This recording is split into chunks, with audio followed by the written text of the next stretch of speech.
Teninay fandarana famakiana tenin'Andriamanitra. Arahinao eto amin'ny Aki Radio isan'andro amin'ny 12 ora sasany atoandro. Parole de vie, lecture de la Bible tous les jours sur Aki Radio à 12h30. Wort des Lebens, jeden Tag eine biblische Lektüre um 12:30 Uhr im Aki Radio. Iarahanao amin'ny rahavavy aina. Teninay, teny mahavelona.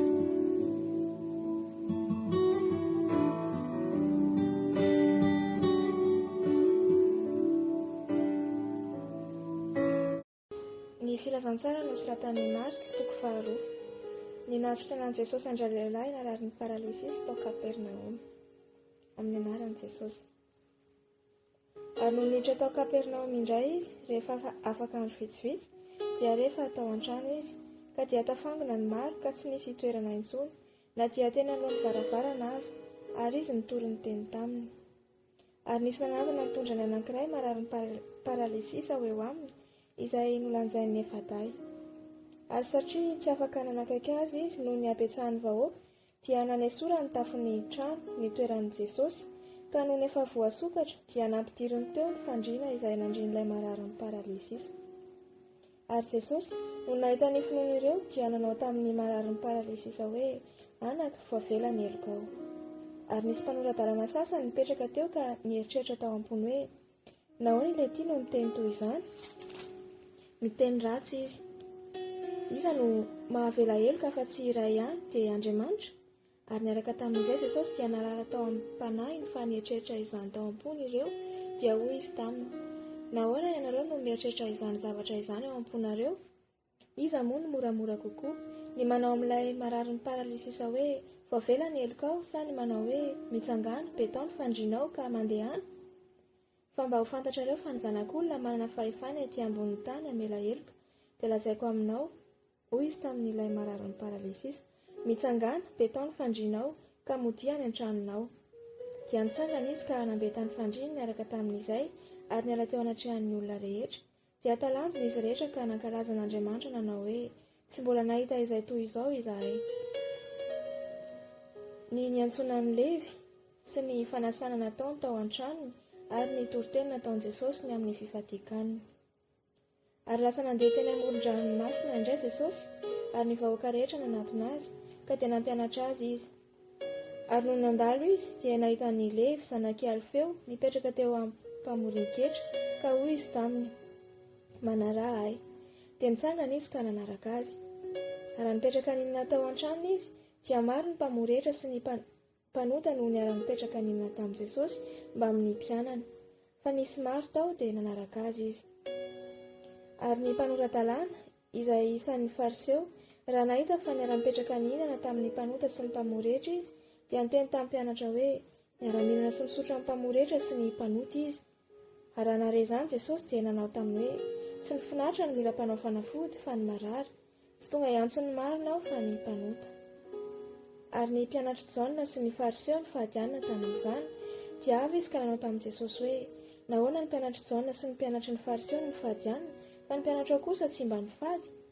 Ary Jesosy niteny taminy hoe, mahay mifady va ny havan'ny mpampakatra? Raha mbola ao aminy ihany ny mpampakatra? Raha mbola ao aminy ihany ny mpampakatra dia tsy mahay mifady izy. Fa ho avy ny andro izay analana ny mpampakatra hiala ao aminy, ka amin'izany andro izany vao hifady izy. Tsy misy olona manjaitra tapa-damba tsy mbola voalona amin'ny lamba tota, fa raha izany ny vaovao izay natampina dia andrombotra ny tonta, ka dia hitatra ny tritra. Ary tsy misy olona manisy divay vaovao anatiny sy ny hoditra tonta, fa raha izany ny divay dia ahatritra ny sy ny hoditra, ka dia samy ho very foana ny divay sy ny sy ny hoditra, fa divay vaovao no ao anaty sy ny hoditra vaovao. Ny nantazan'ny mpianatra salohim-bary tamin'ny sabata sy ny naninian'ny fariseo azy. Ary nandeha namaky ny tanimbary tamin'ny sabata Jesosy, ary ny mpianany dia nanoty ny salohim-bary teny am-pandehanana. Ary ny fariseo nanao taminy hoe, indro, nahoana ireo no manao izay tsy mety amin'ny sabata? Fa hoy izy taminy, tsy mbola novakianareo va ny teny milaza ilay nataon'i Davida, raha reraky ny anoanana izy mba amin'ny izay nanaraka azy, fa niditra tao an-tranon'Andriamanitra tamin'ny andron'ny Abiatara mpisorona be izy ka nihinana ny mofo aseho izay mahadiso raha misy homana izany afa-tsy ny mpisorona ihany ary omeny koa izay nanaraka azy. Ary hoy izy taminy, ny sabata no natao an'ny olona fa tsy ny olona no natao an'ny sabata. L'Évangile selon Marc, chapitre 2. Au nom de Jésus. Quelques jours après, Jésus revint à Capernaum. On apprit qu'il était à la maison, et il s'assembla un si grand nombre de personnes que l'espace devant la porte ne pouvait plus les contenir. Il leur annonçait la parole. Des gens vinrent à lui, amenant un paralytique porté par 4 hommes. Comme ils ne pouvaient l'aborder, à cause de la foule, ils découvrirent le toit de la maison où il était, et ils descendirent par cette ouverture le lit sur lequel le paralytique était couché. Jésus, voyant leur foi, dit au paralytique, « Mon enfant, tes péchés sont pardonnés. » Il y avait là quelques scribes qui étaient assis et qui se disaient au-dedans d'eux, « Comment cet homme parle-t-il ainsi? Il blasphème. Qui peut pardonner les péchés, si ce n'est Dieu seul ?» Jésus, ayant aussitôt connu par son esprit ce qu'ils pensaient au-dedans d'eux, leur dit, « Pourquoi avez-vous de telles pensées dans vos cœurs? Lequel est le plus aisé de dire au paralytique, « Tes péchés sont pardonnés » ou de dire, « Lève-toi, prends ton lit et marche » Or, afin que vous sachiez que le Fils de l'homme a sur la terre le pouvoir de pardonner les péchés, je te l'ordonne, dit au paralytique, « Lève-toi, prends ton lit et va dans ta maison. » Et à l'instant, il se leva, prit son lit et sortit en présence de tout le monde, de sorte qu'ils étaient tous dans l'étonnement et glorifiaient Dieu, disant, « Nous n'avons jamais rien vu de pareil. » Jésus sortit de nouveau du côté de la mer, toute la foule venait à lui et il les enseignait. En passant, il vit Lévi, fils d'Alphée, assis au bureau des péages. Il lui dit, « Suis-moi. » Lévi se leva et le suivit. Comme Jésus était à table dans la maison de Lévi, beaucoup de publicains et de gens de mauvaise vie se mirent aussi à table avec lui et avec ses disciples, car ils étaient nombreux et l'avaient suivi. Les scribes et les pharisiens, le voyant manger avec les publicains et les gens de mauvaise vie, dirent à ses disciples, « Pourquoi mange-t-il et boit-il avec les publicains et les gens de mauvaise vie ?» Ce que Jésus ayant entendu, il leur dit, « Ce ne sont pas ceux qui se portent bien qui ont besoin de médecins, mais les malades. Je ne suis pas venu appeler des justes, mais des pécheurs. » Les disciples de Jean et les pharisiens jeûnaient.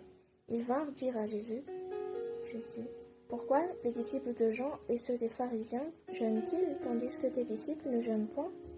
Jésus leur répondit, « Les amis de l'époux peuvent-ils jeûner pendant que l'époux est avec eux? Aussi longtemps qu'ils ont avec eux l'époux, ils ne peuvent jeûner.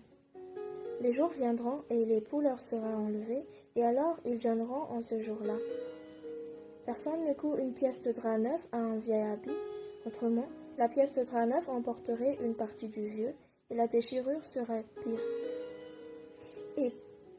Et personne ne met du vin nouveau dans de vieilles outres, autrement, le vin fait rompre les outres, et les outres sont perdues, mais il faut mettre le vin nouveau dans les outres neuves. »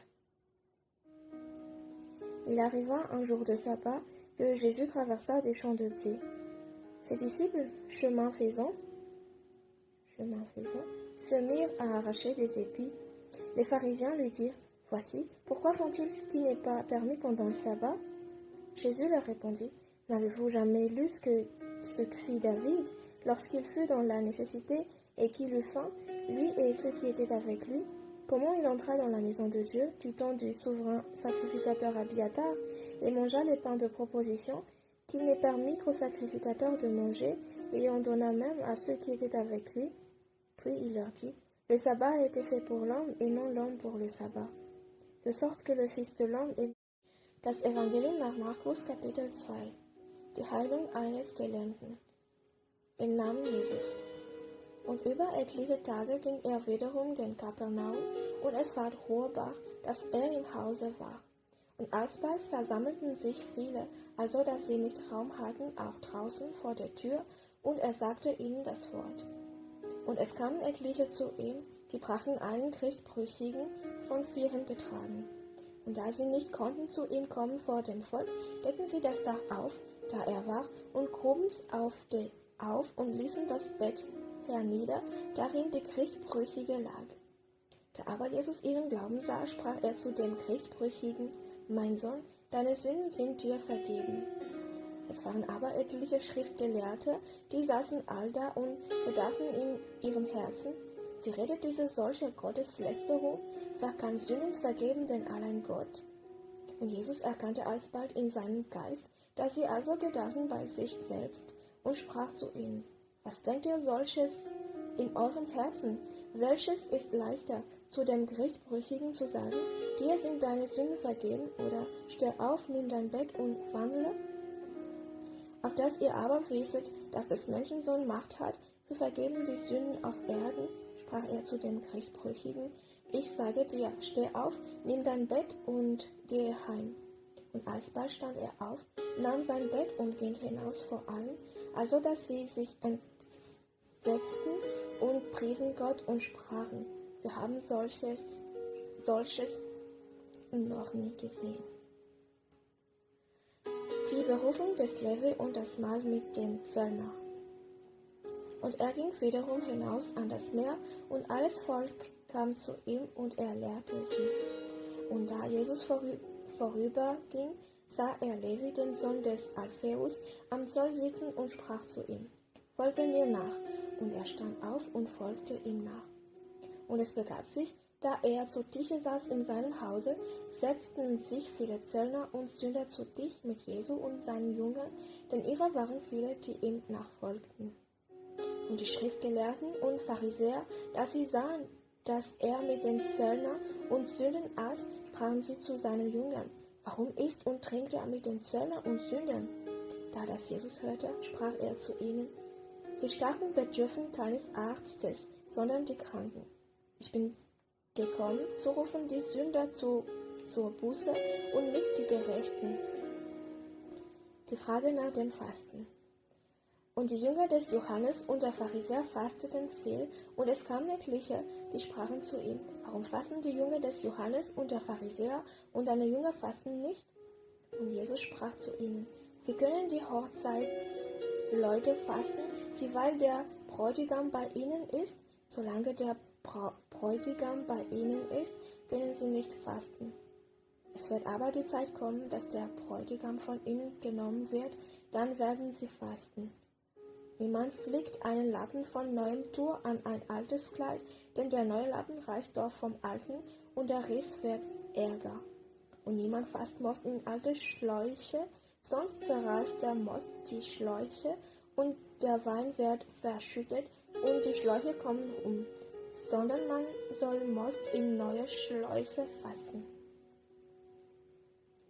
Das Ehrenraufen am Sabbat. Und es begab sich, dass er wandelte am Sabbat durch die Saat, und seine Jünger fingen an, indem sie gingen, Ähren auszuraufen. Und die Pharisäer sprachen zu ihm: Siehe zu, was tun deine Jünger am Sabbat, da das nicht recht ist?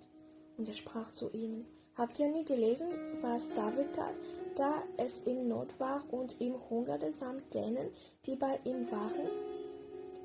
Wie er ging in das Haus Gottes zur Zeit Abjatars, des Hohenpriesters, und aß die Schaubrote, die niemand durfte essen, denn die Priester, und er gab sie auch denen, die bei ihm waren?